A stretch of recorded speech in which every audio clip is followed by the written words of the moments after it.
The med ward was cold. Always was. Ryan adjusted the cuff of her coat, claws tapping the screen as she scanned the vitals of room 9's newest resident. Human male. Mid-30s. Blunt force trauma, internal bleeding, fractured clavicle, and a whole mess of nerve disruption along the spinal ridge. Lucky to be alive. His name blinked on the pad, Lieutenant Kalen Stray. Military class? Not her favorite kind. The lights dimmed slightly as the night cycle rotated through the ward. She hated this hour, too quiet, too still. You could hear your own doubts breathing. With a sigh, she slid the door open and stepped inside. Kalen lay flat on the gurney, face half buried in sterile linen, wires snaking from his chest and arms. The biomonitor flickered, tracking him in real time, stable, but shallow. The kind of sleep only trauma could produce. Her orange fur caught the glow from the overhead light as she approached, brushing a lock of tangled hair behind her ear. She didn't want to be here. Not with this one. He was trouble. She could feel it in her tail. But protocol was protocol, and Nurse Ryan Vire obeyed it better than anyone. That's what got her the Halo Ward placement. That and the fact she was the first of her kind to accept human patients at all. She reached for the sponge, dipping it into the solution. Her hand hovered over his shoulder. Don't think. Just clean. The cloth touched his collarbone. His skin was warmer than expected, radiating heat like something still burning under the surface. She moved slowly, methodically, tracing the cloth down across his chest. And that's when he twitched. Ryan froze. Her ears perked. She leaned back slightly, glancing down at the soft movement under the blanket draped over his lower half. No. Don't be. The bulge grew. She blinked once. Twice. Then instinct kicked in, and she took a sharp step back.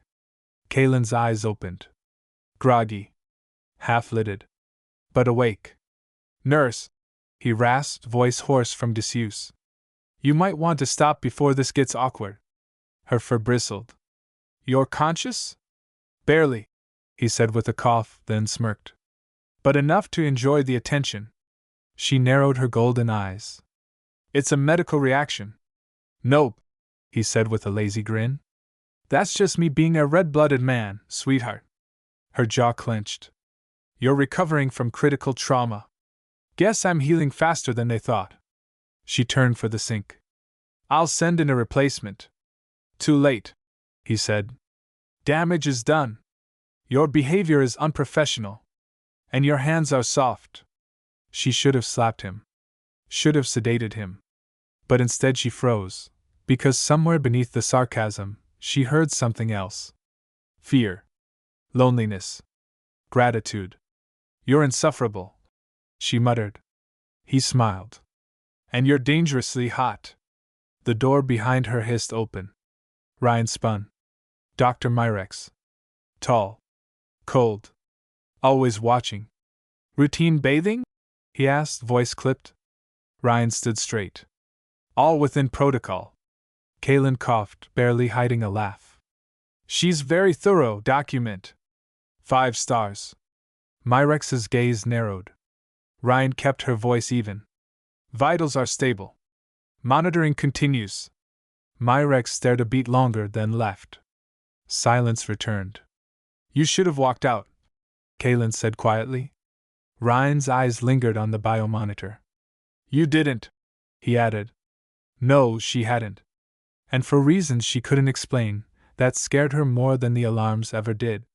Kalen didn't say much for the next 2 days, not that he had much chance. Between the sedation cycle and muscle restoration therapy, he slept more than he spoke. But when he was awake, he watched her. Ryan tried not to notice. She adjusted drips, scanned charts, ran calibration on the neurosplints along his spine. Each time she got close, he'd open one eye and smile like they shared a secret. They didn't. But gods, it felt like they might. You're quiet, he said on the 3rd morning, voice rough from sleep. Monitoring vitals, she replied, not looking up. No jokes today? You're a patient. Not a partner. Shame, Kalen said. You're kind of cute when you're mad. She glared at him. And you're kind of swollen when you're sedated. He laughed, and winced instantly. His ribs still hadn't knitted properly. Serves you right, she muttered, stabilizing the monitor. He studied her face. You always this cold? I'm professional. That's not what I asked? She hesitated, fingers pausing over the data pad. Let me guess, he continued. Top of your class.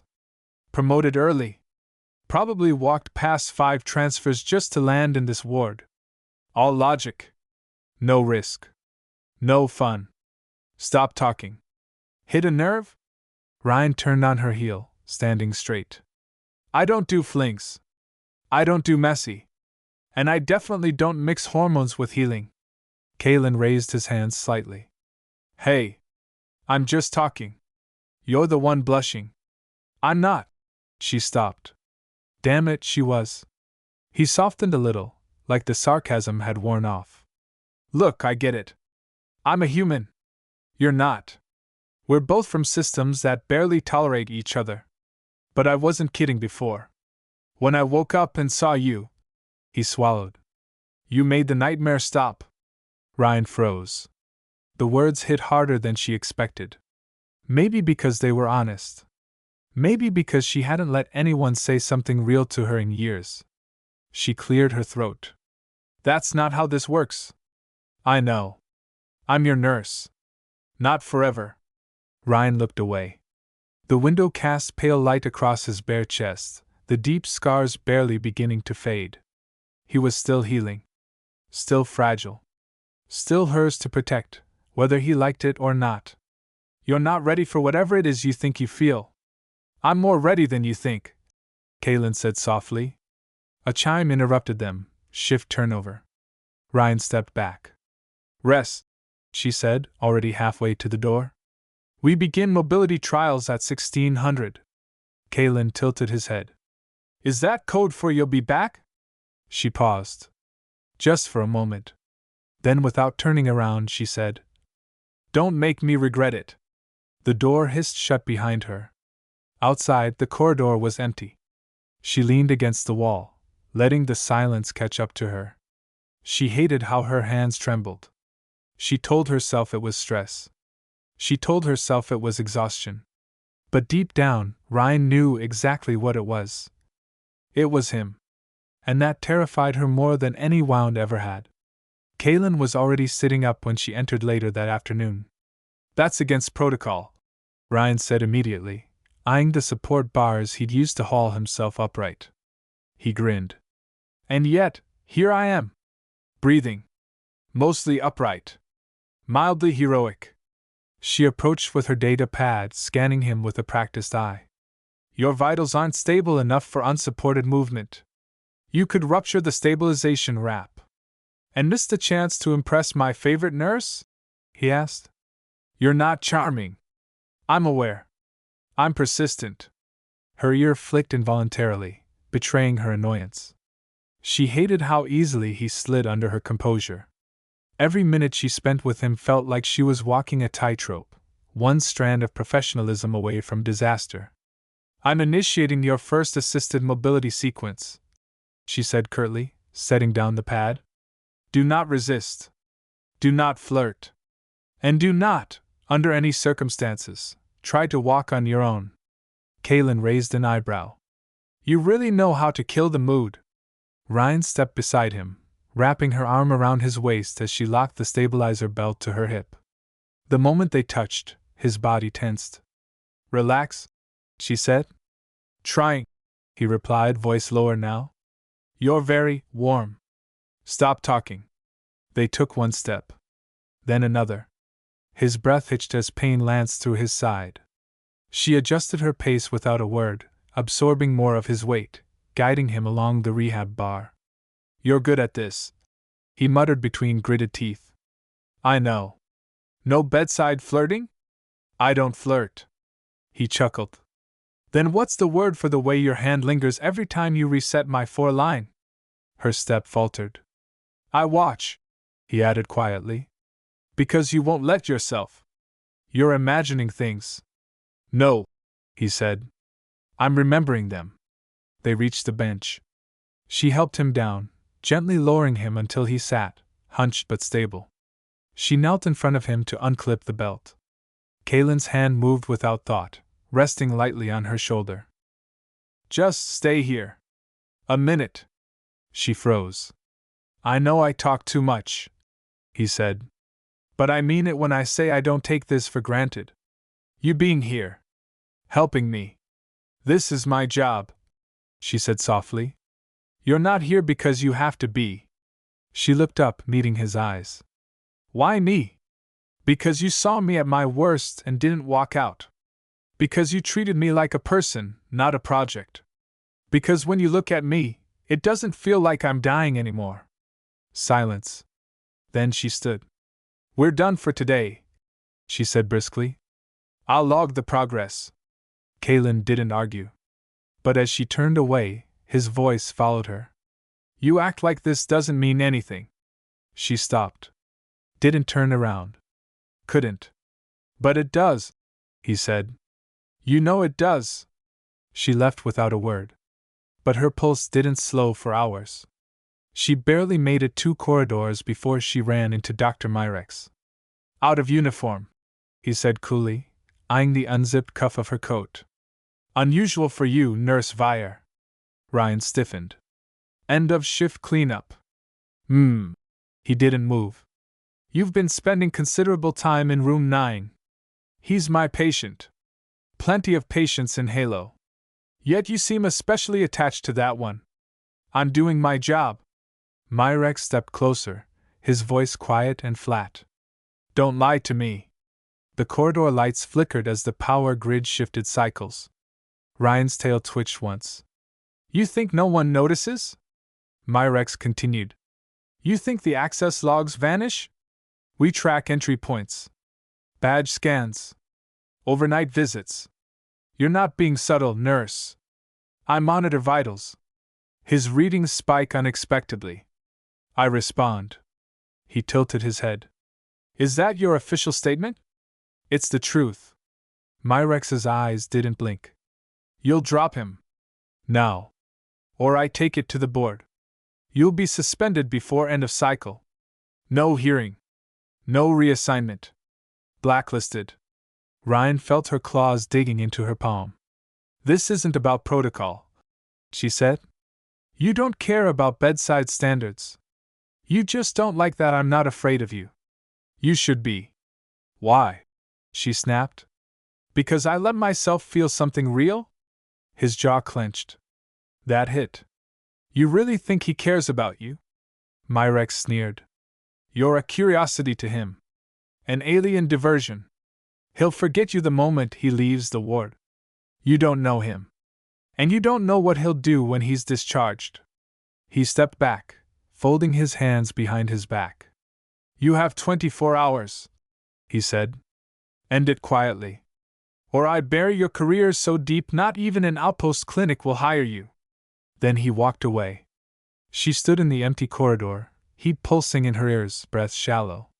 Not out of fear. Out of rage. Because Myrex wasn't bluffing. And part of her hated how much that terrified her. She didn't go back to Kaylin's room that night. Instead, she sat in the staff lounge, staring at the ceiling until it stopped spinning.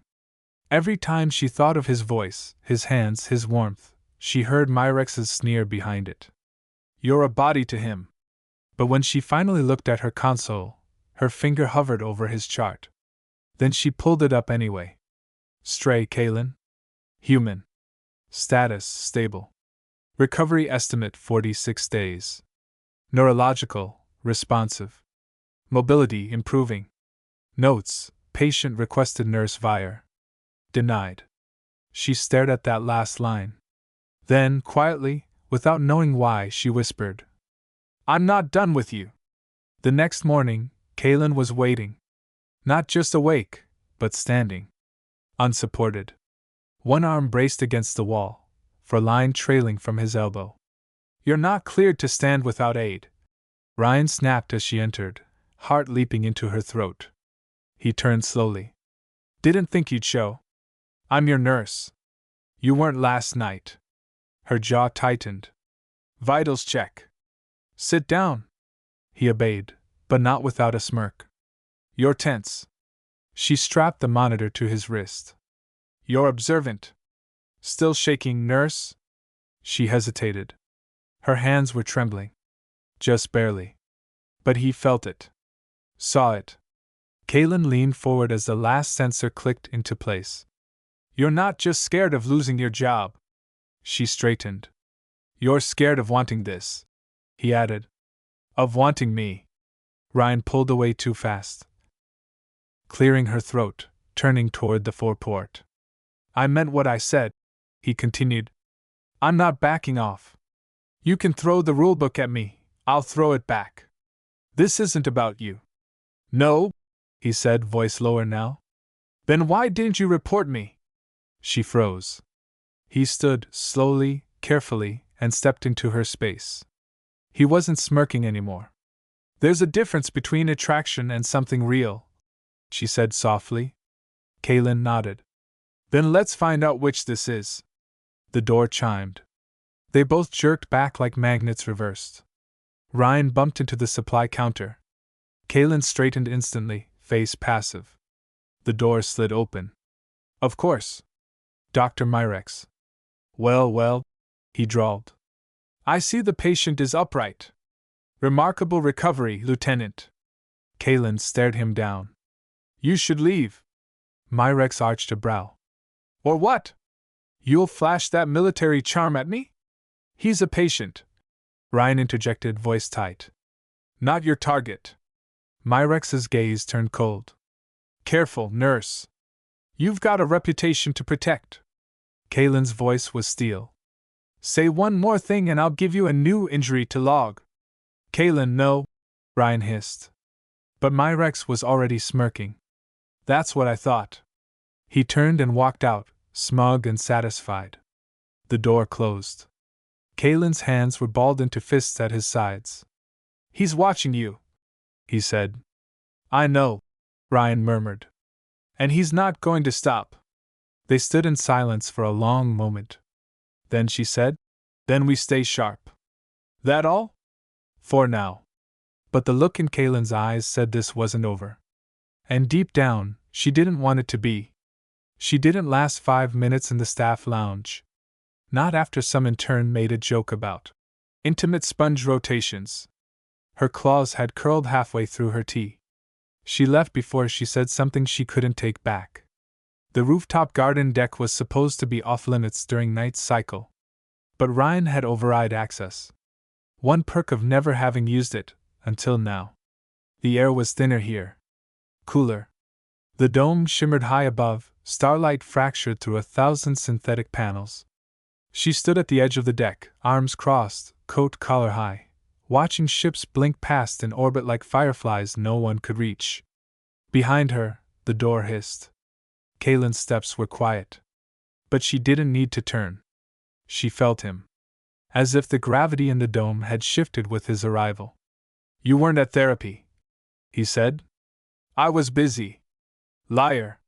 He stood beside her now, his shoulder just barely brushing hers. Ryan didn't speak. What did Myrex say? Her breath hitched. What he always says. Threats. Ultimatums. Career ruination. Standard fare. He went to the board? Not yet. But he will. Kaylin looked at her. Really looked. I don't care if he sends me to a dirt farm outpost with a broken cot and recycled air. I'll find my way back to you. She shook her head. This isn't just about me. My name. My license. My species. I'm not supposed to feel this. Not for you. Not for any human. You think I don't lie awake every night wondering how the hell I ended up in love with an alien nurse who could break my jaw with one hand? Ryan blinked. That's not. Kaylin stepped in, closing the space between them. You're in love with me? Silence. Then. I didn't mean to be. Kaylin reached out, gently touched the edge of her jaw. Good. She didn't resist. Couldn't. The fire in her chest had spread too far. I love you too, he whispered. Ryan closed her eyes. Then opened them again, clearer. Stronger. Then we have a problem. No, he said. We have a war. They stood there for a long time, just two silhouettes against the glass sky. When she finally spoke, her voice barely broke the silence. I'm not leaving without you. And I'm not letting them take you. They shook on it. 12 hours later, it wasn't a rumor anymore. It began with a whisper. A sideways glance in the corridor. A quiet exchange between two nurses who stopped speaking when Ryan passed. She didn't need confirmation. She felt it. The shift. The tension. The heat of being watched. The board knew. She sat alone in the observation booth reviewing Kaylin's therapy logs, trying not to look like her pulse was rocketing. Her hand hovered over the console when the message flashed. Sender, Admin Desk, Compliance Tier 3. Subject, Unscheduled Review, Patient Interaction Logs. Time, 0600 tomorrow. Recipient, Nurse Vire. Ryan stared at it for a long time. Too long. Then she burned the message, deleted the log, and stood. She found Kaylin in the therapy wing, just wrapping up assisted treadmill cycles. He spotted her across the room and smiled, but it faded when he saw her expression. It's out, she said. Kaylin's jaw tightened. You sure?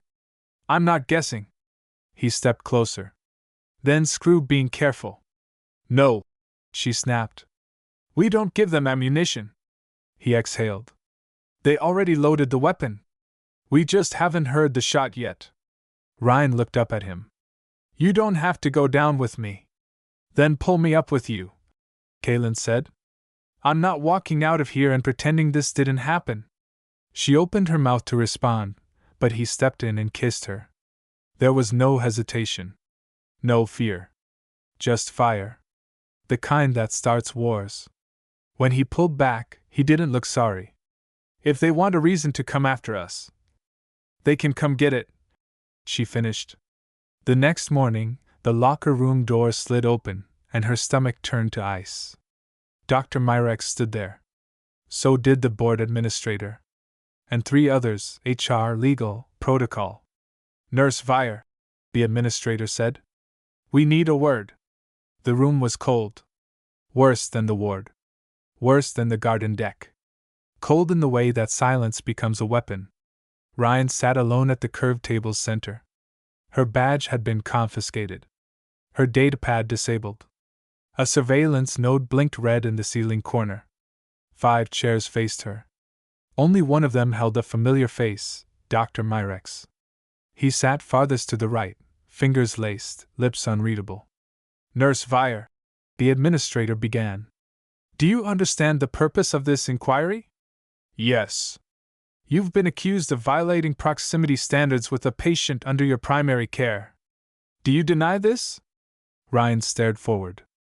No. You admit to entering the patient's room off hours? Yes. For medical reasons? Silence.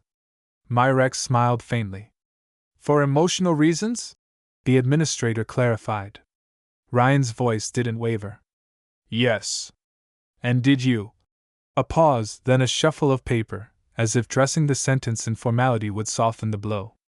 Did you engage in a romantic or physical relationship with Lieutenant Kaylin Stray while he was in your care? Yes, she said clearly. A murmur rippled down the row. Only Myrex remained stone-faced. And your justification? I fell in love with him. Silence. Not tension. Not surprise. Just stillness.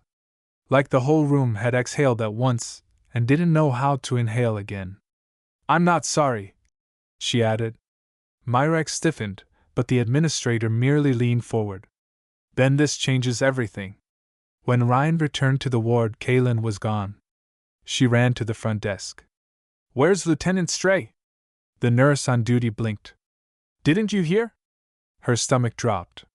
He was transferred off-world this morning. Med-evac rotation. By whose order? The nurse shrugged.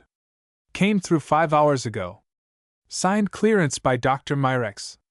The top floor of the dome glowed gold from the sunrise, but Ryan felt nothing.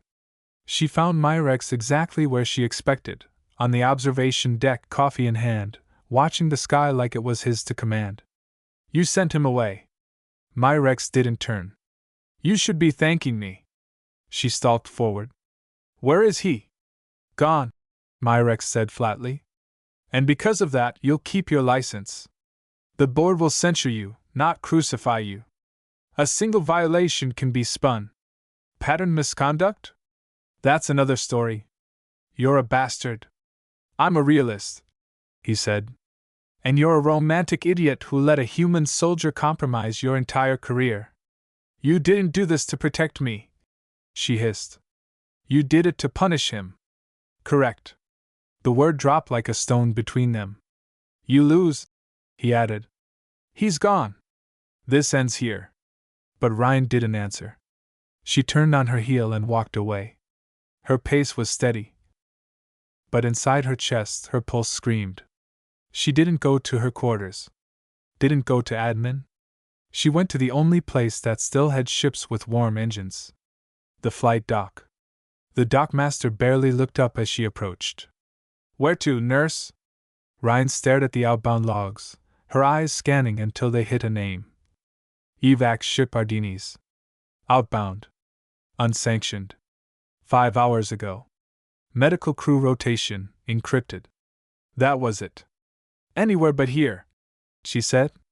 The dockmaster paused, stylus hovering midair. Ma'am, your badge lists you as restricted clearance. Civilian status. You don't have jump authority without a supervising officer. Ryan slapped her badge on the desk and spoke quietly. Override code ETH13, subsection 5. The dockmaster frowned. That's a medical transfer override. It's not meant for. I'm chasing a patient who was evacuated without consent. You sure about this? She looked up, fire in her golden eyes. I've never been more sure of anything in my life. The shuttle doors closed behind her with a hiss, sealing off the only world she'd ever known. The hospital. The rules. The life she'd built brick by protocol brick. Gone. She wasn't running away. She was running to him. The Ardenes was colder than the Halo ward, and far more silent. Ryan moved through the evac ship like a ghost, her coat pulled tight, head low. No one stopped her. Most of the crew assumed she belonged, orange fur, medical gear, steady hands. Nobody questioned authority when it walked like it knew where it was going. She passed recovery bunks one by one. Stale antiseptic clung to the air. Screens blinked with vital signs. Rows of wounded soldiers snored or groaned or stared blankly into space. Then she found it. 34C. The door was half ajar. She slid it open, heart hammering. Kalen sat on the bunk, shirtless, again, his torso bandaged, a tablet blinking weakly in his lap. His eyes were sunken, distant, but when he looked up and saw her, the whole galaxy seemed to stop spinning. You're not supposed to be here, he said at last. Neither are you, Ryan replied. He stood slowly, like he wasn't sure she was real. How the hell did you even? I broke a few laws. His brow lifted. You left the hospital? I left everything. That hit him. Kalen stepped forward and reached up, cupping her face like she was made of breath and memory. They could arrest you for this. Let them. You could lose your license. I already lost it when they sent you away. Kalen let out a breath. You're insane. You love me for it. Then she kissed him. There was no caution. No holding back. Just fire. Just gravity. Her fingers curled into his hair as he pulled her against him like he never let go again. Her back hit the cold paneling, and still they kissed like they were fighting to stay alive. You came for me, he whispered against her throat. Don't make it sound romantic, she murmured. I'm still furious. Good, he said, gripping her hips. Use it. And she did. They didn't hear the alert until it was too late. The wall comm blinked red. Unauthorized passenger, mid-bay. Security sweep in progress. Kalen jerked back. They know. I don't care. You should. Because if they find you, then we make the first move, she cut in. Their plan wasn't good. It wasn't even a plan. But within 15 minutes, Kalen had pulled together a duffel, a clearance band stolen months ago, and an old pilot's badge from before his deployment. Ryan hotwired the door to the flight hangar in 3 swipes. They ran. You know how to fly this thing? She shouted over the rising sirens. Kalen's grin was pure madness. We'll find out. The stolen shuttle launched hard and dirty. By the time the evac ship scrambled their chase codes, the pair was already skipping atmosphere.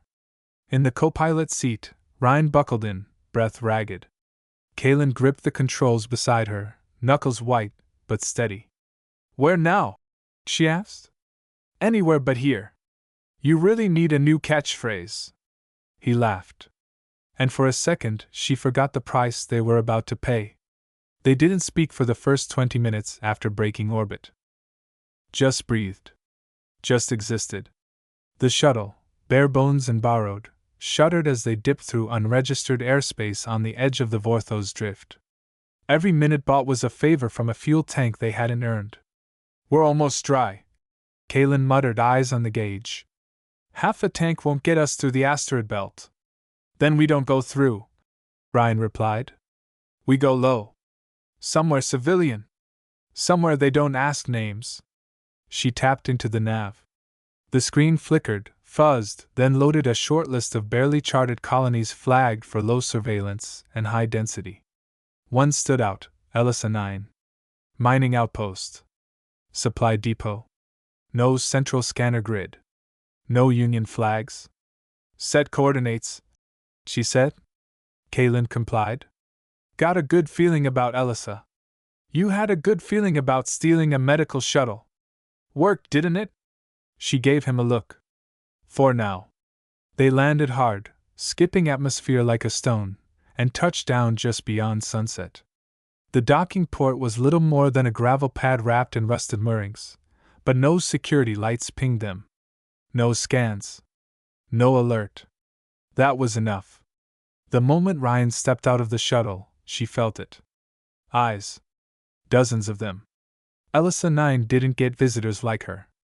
Not with orange fur, vulpine ears, and a military posture she couldn't unlearn. She pulled her coat tighter, adjusted the collar to hide the streaks of silver in her hair. Stay near me, Kalen murmured at her side. I can handle myself. I know, he said. That's why I want you with me. They made their way through the tangle of scrapyard vendors and back alley mechanics. No one asked questions. Not until they found an old supply shack half buried under draped canvas and soot. Inside, an elderly woman with one eye and a voice like gravel stood behind the counter. That your ship out there?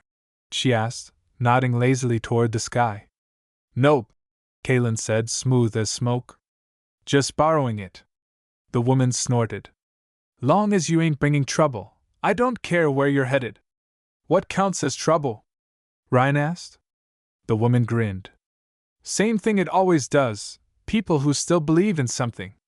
Kalen nudged Ryan gently. Let it go.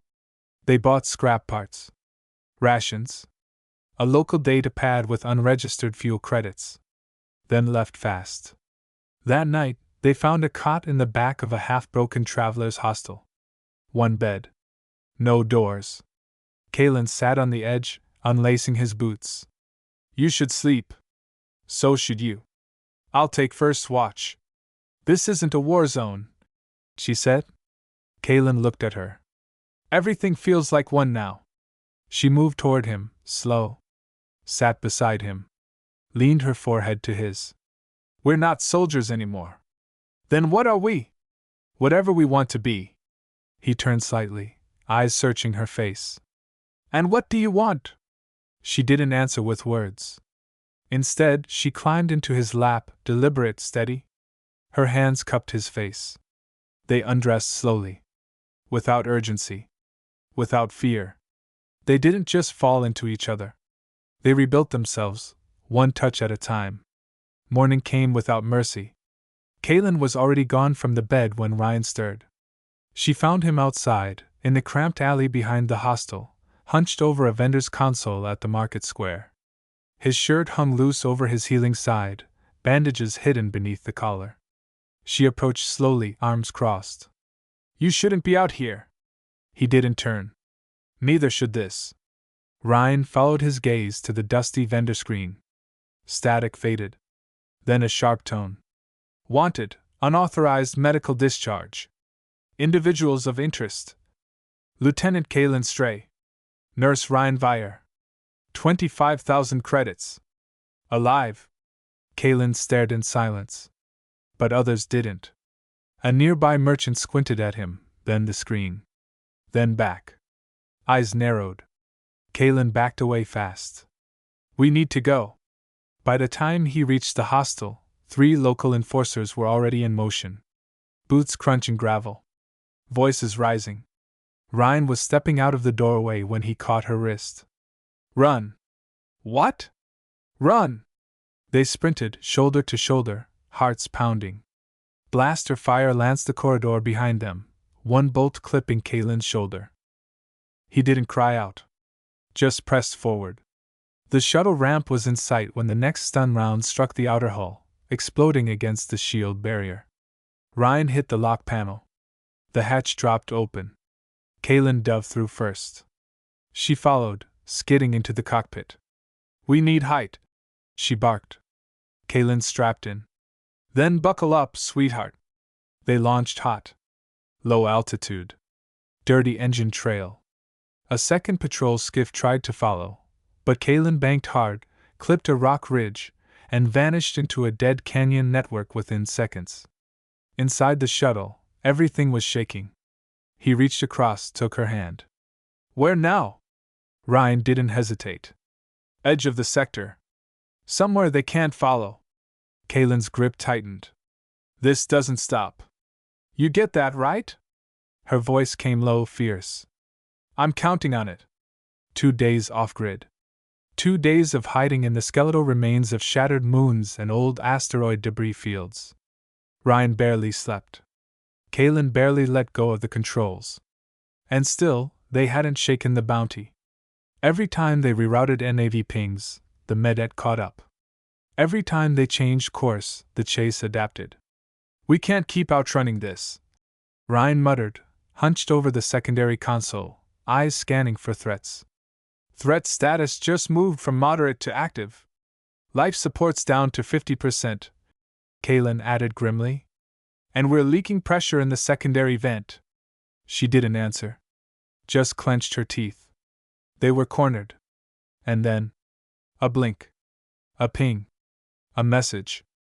"Incoming, secure frequency, Delta Shift 42. Sender RX. If you're alive, Kale, read this. You're not the only one on the run. I've got a way out. Sending coordinates." Kalen's face changed. Ryan looked up. "Who the hell is Rax?" He didn't answer right away. Instead, he stood, walked to the back of the ship, and dropped down beside the supply locker like gravity had tripled. His eyes locked on the floor. "Rax was my CO," he said finally. "Before the blast. Before I got dumped at Halo. I thought he was dead. You said your unit was wiped." "Most were," Kalen murmured. "Not him. And now he's just casually sending coordinates like this is a reunion?" Kalen looked up, jaw tense. "He doesn't send messages unless it matters. And he only uses that call sign when he's dead serious. Do you trust him?" Kalen didn't blink. "I did. Once." Ryan stared at the map on the screen. The coordinates pointed to a location well outside Union surveillance zones, a dead relay station floating just beyond Sector 9's outer fringe. Abandoned. No signature traffic. No recorded registry. Exactly the kind of place fugitives disappeared. "You think it's a trap?" she asked. Kalen stood. "Only one way to find out." The station loomed in the void like a corpse that never knew rest. Charred panels floated loose along the docking ring. Its signal relay was dark, its antennae twisted. But the beacon Kalen had received, encrypted, ancient, unmistakable, still pulsed from within. As their shuttle latched onto the external clamps, Ryan checked the charge on her sidearm. If this goes sideways, she warned, we don't hesitate. Kaylin nodded. If it's a trap, it's a sloppy one. Or it's meant to look that way. The airlock cycled slowly. Too slowly. They stepped inside, boots echoing against hollow metal. No lights. No sound. Just the hum of barely functioning life support systems, and the flicker of emergency beacons every 20 seconds. Kaylin led. Ryan followed, tail low, ears sharp. They crossed the central junction. A shadow moved. Kaylin, stray, a voice said from the dark. Then he stepped out. Rax. A man built like war itself. His frame bore the weight of too many exits. Too many losses. One long scar split the side of his face like cracked marble. But he smiled. And it reached his eyes. You look like hell, Rax said. Kaylin cracked a grin. You still talk too much. They embraced like brothers who'd both died once already. Then they separated, and Rax turned to Ryan. So this is her. She has a name, Ryan said, folding her arms. Fair, Rax replied. Name? Ryan. You're taller than I imagined. Kaylin frowned. I never said anything about her height. You didn't need to, Rax said. The way you said her name told me enough. Ryan didn't react. But Kaylin did. He was right. They followed Rax through a battered corridor to a cramped control station lit by ancient blue hollow projectors. Rax motioned to a console. I've got a clean corridor mapped into the core rim. Military blind zone. If you follow it, you'll vanish. Start over. Be ghosts. Ryan stepped forward, scanning the route. And you're just giving us this? Rax's voice darkened. No. I want you to come with me instead. Kaylin blinked. What? You're not the only ones the brass tried to erase, Rax said. I've got a crew. Half medics. Half burned operatives like us. We intercept surveillance posts. Smuggle intel. Free prisoners. You're running a resistance, Ryan said. I'm running a cause, Rax corrected. Kaylin looked at her. She stared back, silent, the weight of the offer pressing against every part of her. Give us a minute, Kaylin said. Rax nodded and left the room. In the corridor, the silence between them hummed with urgency. It's a risk, Kaylin said. So is breathing, Ryan replied. You thinking no? I'm thinking if we run forever, we stop being who we are. Kaylin stepped close. Then we stop running. With you, she whispered. I'll fight anything. Rax didn't smile when they returned. He didn't have to. Kaylin gave a single nod. Ryan said, We're in. Rax activated the central terminal. Then suit up. The next few hours moved fast. Like a storm they'd willingly walked into.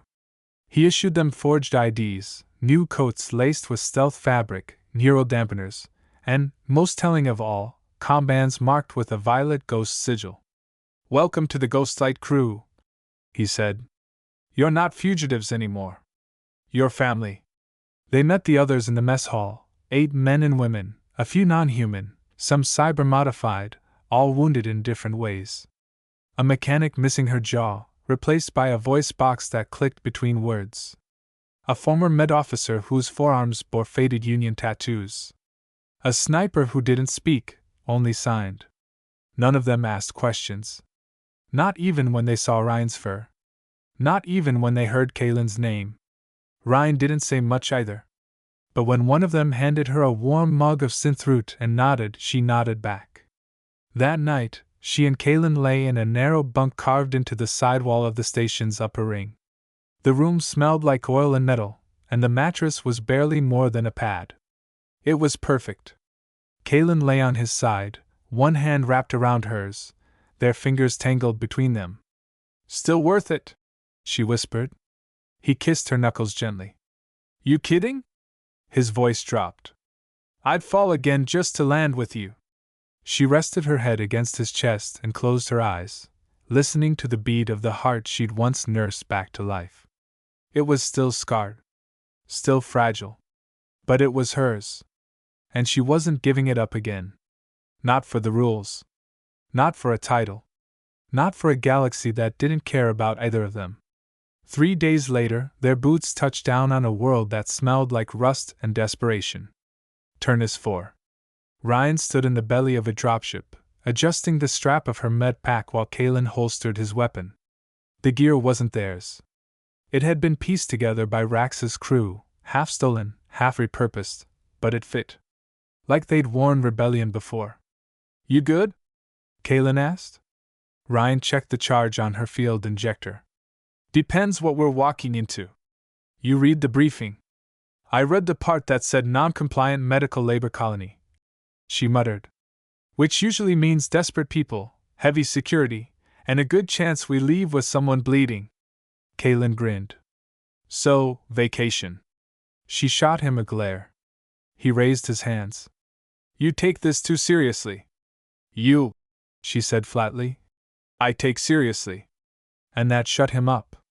Because underneath the teasing, they both knew what this was. The colony had once been a decommissioned hospital ship. Now it was something worse. Private contractors had stripped the codes, bought the overflow roster of injured patients, and repurposed them as debt laborers, a neat way to turn wounded soldiers into disposable assets. Rax wanted one thing from this hell: a list of names, confiscated files, reclassified personnel, proof of what the Union pretended not to know. They weren't here to fight. They were here to steal. "No engagement unless fired upon," Ryan repeated aloud. "Steal the files. Slip out clean. Leave no trace. And if it goes sideways?" Kalen cocked his weapon. "We improvise." The colony loomed like a fortress.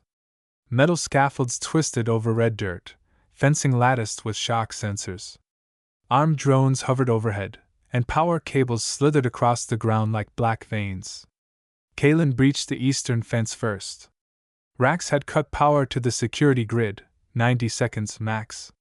Just enough to crawl under and move fast. They ducked between broken shipping crates and cracked portable med units.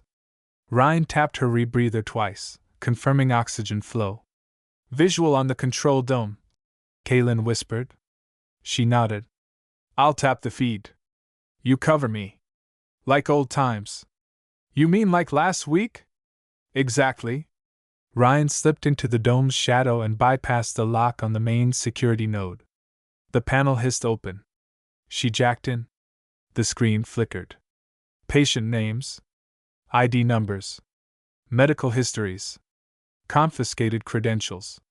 Thousands of them. Her fingers froze over the console. "These aren't just patients," she whispered. "There are nurses here. Surgeons. Whole surgical teams dumped like cargo." Kalen's voice came low. "Copy the whole bank. We'll sort it later." She uploaded the files and pinged the data buoy to Rax's ship. Then she saw it. One name. Blinking red. Her blood ran cold. Myrex. Status: active. Location: Turnus 4. She stared. Kalen saw her expression shift. "What is it?" She turned the monitor toward him. His face darkened. "We kill him," Kalen said. "No," Ryan snapped. "That's not the mission. He sold out entire wards. You saw the files. You saw what they did to the ICU teams. And if we kill him, we give them every excuse to brand us terrorists. They already did." She stepped between him and the console. "If we cross that line," she whispered, "we don't come back." Kalen stared at her. "You still care about the rules?" "I care about us not dying in orbit." He didn't argue. But he didn't agree either. They packed the drive. They were almost clear. Then they saw him. A boy barely more than 16, stumbling into their path, clutching his gut. "Please," he rasped. "Help me. Please." Ryan dropped to her knees without thinking, catching him before he collapsed. Kalen scanned the ridgeline. "No time," he said. We've got a window and a drone sweep coming in 60 seconds. He won't make it to the next shift cycle, Ryan snapped. He's bleeding internally. She ripped open her kit. Left pouch, fluid packs. Kalen dropped beside her. His hands moved fast, unwrapping tubing. She found the vein, set the line. Her pulse thundered in her ears. They said I wasn't worth a replacement, the boy muttered. Said I was defective. Kalen's jaw locked. Then the floodlights lit the field. They'd been spotted. 3 enforcers, northwest, Kalen shouted. Ryan sealed the line. He's not mobile. If we stay, we're not either. If we leave him now, he dies. Kalen stared at her. Then at the boy. Then back at the guns.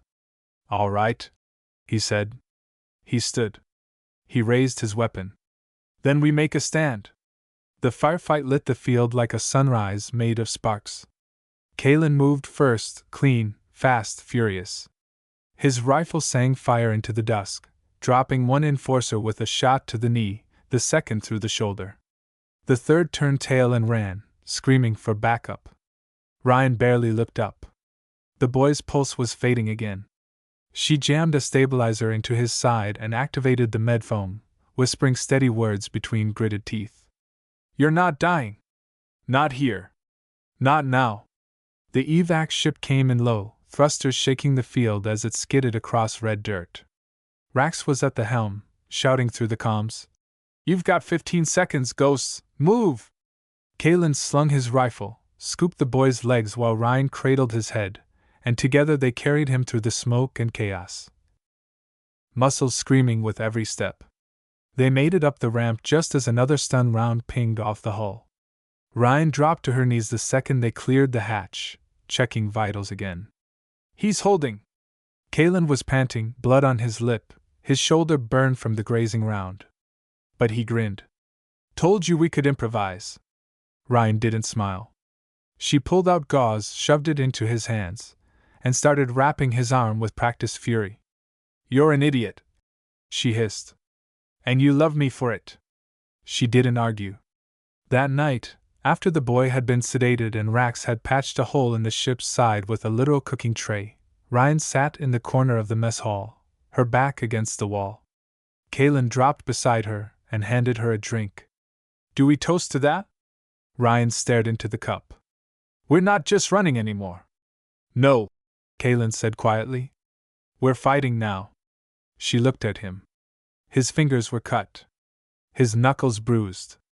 There was blood in the creases of his coat that didn't belong to either of them. He looked right. Are you sure you're ready for that? She asked. No, he said. But I'm ready for you. She reached across the table. Took his hand. He didn't flinch. He laced their fingers together like a promise. Then let's burn this whole system down, she said. Kalen didn't answer with words. He leaned forward, caught her chin with his hand, and kissed her like he was still falling. 4 days later, Rax dropped a new mission on the table. This one's different, he said, tapping the hollow map. Black site to black site. They're transferring encrypted medical logs. Experimental stuff. The kind that buries itself in metadata and burns when touched. Kalen leaned over the table. Let me guess, Haxon again? Rax nodded. He's not just repurposing patients anymore. He's testing on them. Ryan's hands curled into fists at her sides. Every file they recovered, every whispered name they uncovered, it all led back to Dr. Myrex Haxon.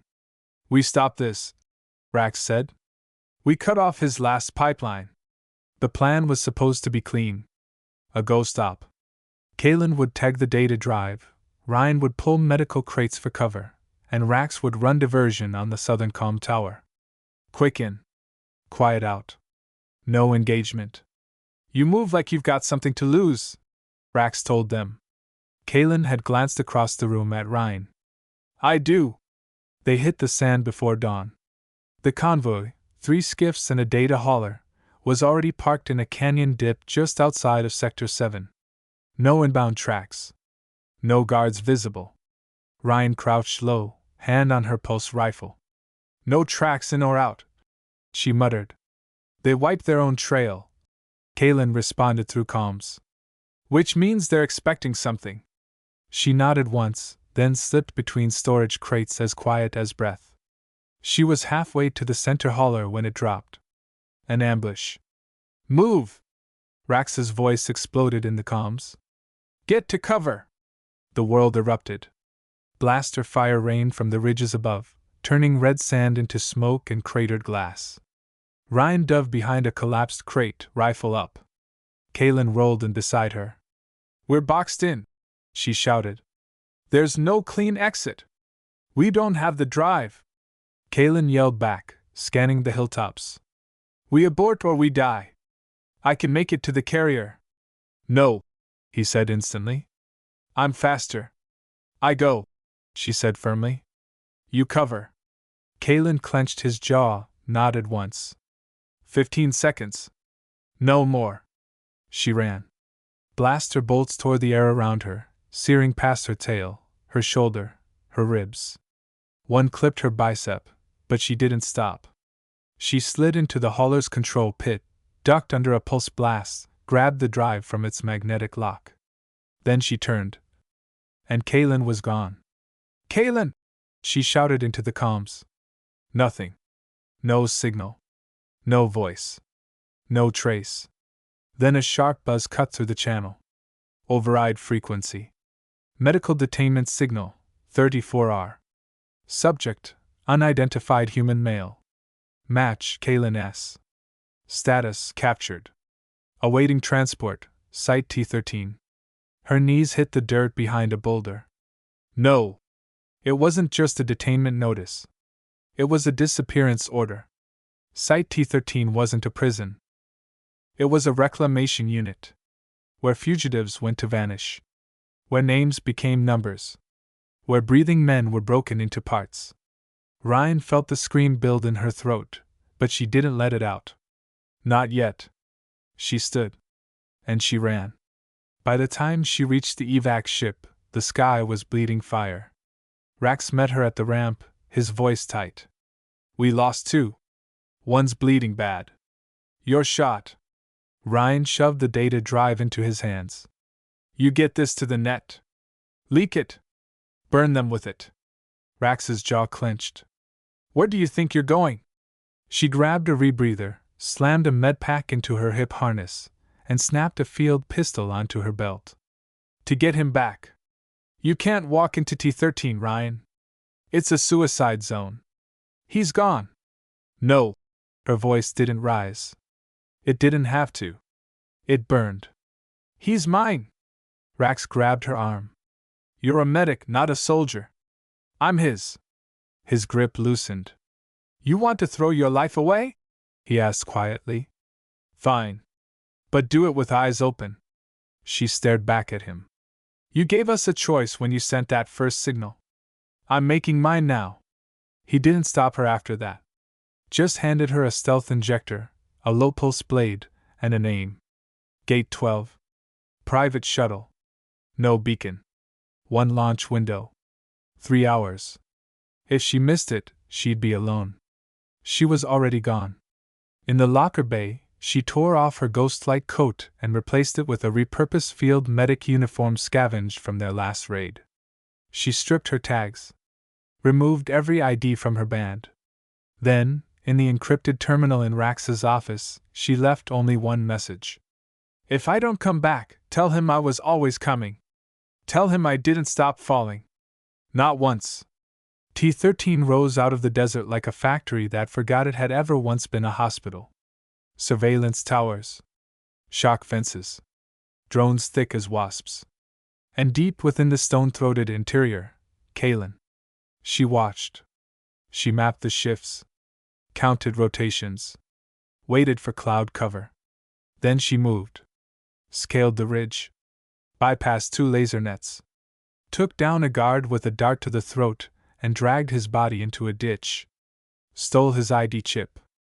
22 minutes from breach to central detainment. Bay 3. She found him strapped to a vertical gurney, IVs tapped into his arms, his chest bare, muscles twitching with drugged pulses.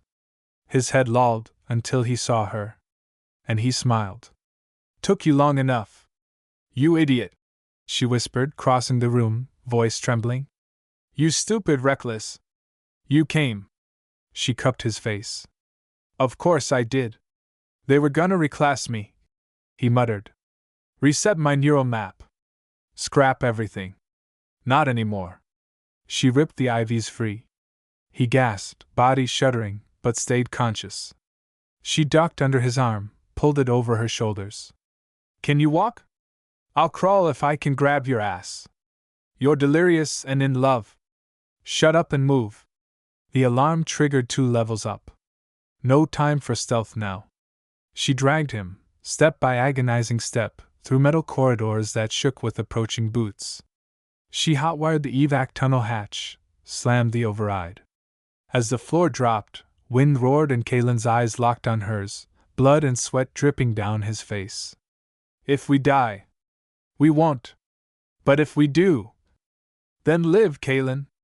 With me. Always. She hit the launch. The tunnel erupted. The sky cracked open. And the stars welcomed them home. The evac pod screamed as it punched through the upper stratosphere, panels groaning from damage, seals flickering red across every console. Ryan braced Kalen against her as they jolted sideways, alarms chirping warnings she was too focused to heed. His blood was everywhere, soaking her sleeves, her chest, the gauze she pressed too hard against his ribs. You're leaking again, she muttered, voice sharp with panic. Kalen grinned weakly. Told you. I like attention. You're not funny. You're not denying it. She wanted to kiss him, but her hands were soaked, trembling, trying to stop the flood that wouldn't quit. Instead, she gripped his wrist, found the pulse. Faint, fluttering. Still there. Just hold on. A bright flare ignited outside the window, Ghost Light's long-range scout, descending like a meteor. Rax had answered her ping. The moment the pod hit atmosphere, the Ghost Light crew scrambled. Medics pulled the hatch open, shouting orders. Rax himself dragged Kalen out with another soldier, while Ryan collapsed in the doorway, refusing treatment until Kalen was stabilized. Only then, when she saw him breathing easier, did she let go. She collapsed. She woke up 4 hours later in the medbay of the Ghostlight cruiser, and 4 in her arm and 3 fingers bandaged. Her whole body throbbed. Burned. Remembered. Kalen wasn't in the bed beside her. Her pulse spiked, until she heard familiar boots on metal flooring. He appeared in the corridor, shirtless again, a fresh scar blooming over his side like a brand from the stars themselves. He held a cup of water and a lopsided grin. We did it, he said. She stared at him. We survived. You got me back. She sat up slowly. And now what? Kalen stepped closer, expression softening. Now we go back to hacking convoy logs and saving one kid at a time while the Union grinds everyone else down? She looked away. I thought that's what we chose. It was, Kalen said. But I'm not here to run anymore. She stood, walking to him. He didn't flinch. Then what are you here to do? She whispered. Burn them down. That afternoon, Ryan stood at the center of the Ghostlight war room. Dozens of faces stared back, medics, fighters, defectors, saboteurs, smuggled data analysts, all of them wearing the same crest, a violet flame on a black circle. She uploaded a projection to the central holopad. Dozens of medical black sites. Still active. Still moving bodies like cargo. Still pretending the galaxy didn't know. We cut off Haxon's head, Ryan said. But he wasn't the heart. He was just one node. She tapped again. A glowing schematic replaced the map, Core Medical Intelligence Subnet. This system controls every relocation tag for illegal transfers in Union space. If we erase it, we don't just win. We collapse their entire network. The room went still. Rax broke the silence. What's the cost? Ryan didn't hesitate. The cost is us. All of us. We go loud. We go hard. They'll come for every name on this ship. And if we say no? Someone asked. I go alone. No, you won't, Kalen said, stepping forward. One by one, the others followed. Because rebellion doesn't start with armies. It starts with a choice. The strike began 2 nights later. They dropped out of FTL inside a planetary shadow near Kuros 5, hiding their trail in the Aurora scatter. They breached the outer shell of the subnet station with data charges, slicing into hardened alloy like bone through flesh. Ryan was first through the breach. Kalen held the line, rifle hot, suppressing turrets while she reached the command vault. She typed like fire, her fingers moving faster than she could think, punching past firewalls, injecting her virus into the core with every coded breath of vengeance she had left. The mainframe shrieked. The data screamed. And then, collapse. Patient records, gone. Transfer chains, severed. Surveillance triggers, wiped. The machine died crying. They ran. 2 hours later, Union airspace lit up like a battlefield. Ghost lights scattered across sectors, splitting their names and histories like seeds into the dark. Some would vanish. Some would fall. But Kalen and Ryan didn't hide. They went up, into a forgotten skyport above a world the galaxy had stopped caring about. The ship they stole was old. Quiet. Powerful enough to cross the rim. Ugly enough to be ignored. They stood at the dock as the sun rose behind them, red-gold fire reflecting off distant smog. Kalen wrapped his arms around Ryan from behind. So, he murmured into her ear. What do we call this chapter? She leaned into him, letting his warmth settle through her back, her tail curling against his leg. We don't. Why not? Because this isn't a story anymore. He turned her gently. Then what is it? She kissed him. Slow. Certain. The kind of kiss that ends wars and begins empires. The rest of our lives. They disappeared after that. No one saw the ghost-like fugitives again. But stories spread. Of a green-eyed Vulpine woman with fire in her hands. Of a human soldier with a scar across his ribs and a laugh full of smoke. Of 2 fugitives who didn't run. They burned. And from the ashes of a hospital ward, a revolution was born.